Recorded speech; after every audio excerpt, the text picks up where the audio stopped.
Hello, guys. Welcome to Talk PR with Betty Abang, episode 9, I believe. This is not my real Talk PR with Betty Abang, but my post earlier today on WhatsApp kind of inspired this quick session. So, I was talking about how landmark disclosure is more of a PR problem, in my opinion. And that's because, um, first of all, I do not know if Landmark currently has a public affairs unit, but every organization has able to manage the stakeholders that are responsible for their success. And government is a critical um, arm, a critical stakeholder that every business and organization needs to manage. Same thing with regulators. So what I said was PR, part of the role of PR is to manage the publics, yeah, that are critical to your survival as a business or as an organization. So that means that governments, your community where you do business, your staff. I think I've talked about the publics of public relations, but in this instance, and part of managing government means that you have to lobby, you have to advocate, and lobbying is not a bad word. Yeah. Lobbying is not corruption. Lobbying is not bribing, but lobbying is just pretty much making your position heard. Do you understand? So by now, you should be able to. I talked about PR being influencing.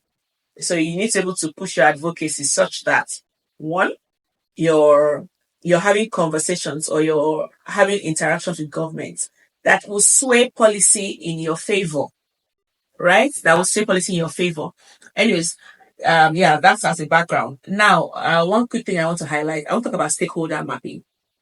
Yeah, power mapping, stakeholder mapping. Yeah, it might sound like politics, but one of the things you need to be able to do as an organization is understand the power dynamics in your industry, who influences decisions, right?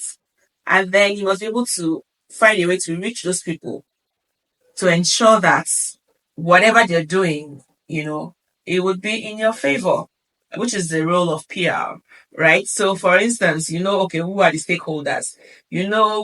That's why you see organizations, I'm giving people secrets now. They will go for courtesy visits. They will take out the paper ad congratulating the president on his appointment. And all the other things. I mean, these are the things that we're all, those are the more common ones. But there are a lot of other conversations that should happen, that should go on. It's like, excuse me, any type of relationship. So you need to be able to, you know, massage it, secure goodwill, such that, somebody doesn't just wake up one day and you're out of business. So as much as we know that, there's impunity of governments, but I mean, so it's all about, understanding your circle of influence, things that are within your circle of control, and things that are outside of your circle of influence. So before it even gets to a point where, you're now at a disadvantage because government has made a certain policy, you need to be able to, advance even before it becomes a problem and nip it in the bud. I tell you, I work with a lot of, by virtue of working with a global PR agency, I have come to see how, most of these Fortune 500 companies do it. I don't want to mention names. I don't want to mention names, but most of these top organizations have dedicated departments for public affairs. You understand? And the role of people who occupy such positions, yeah, are those who ensure who have all the right relationships with critical stakeholders. So as a business, you need to have that, right? Understand the power dynamics. You cannot just act clueless of, political shenanigans. So very, very important. So I just want to quickly talk about stakeholder mapping, and you can do it at any level of business that you do. Yeah, so that's quick. When you have any questions, let me know. And in fact, yeah, one more thing I wanted to say was even Nigeria as a country, it's a PR problem. Attracting foreign direct investment, even how we are perceived. They are all PR problems. Because remember that PR is what about managing perceptions. I people say it all the time, like, somebody cracked a joke. I was saying that it was very weird to him that he got to the US and he saw poor people. So clearly they are poor white people. But the way they've positioned it, their movies, their everything that they've done, you almost think that everybody in the US, in America, is rich. But that's not the case. There are slums there as well. But you see, they don't go about, amplifying all those non-positive narratives. So it's the same thing. Currently, I do not even know that if there's a PR person in on the president's you know board or whatever. I just see a lot of times there's just very lackluster. People just handpick former journalists and then put them on the team. No, it goes way deeper than that because you're looking at perception. Those are intangibles, and I think people it has to be handled by professionals who understand how to sway public opinion, who understand how to influence people, to your side, to your favor, or to your line of thinking.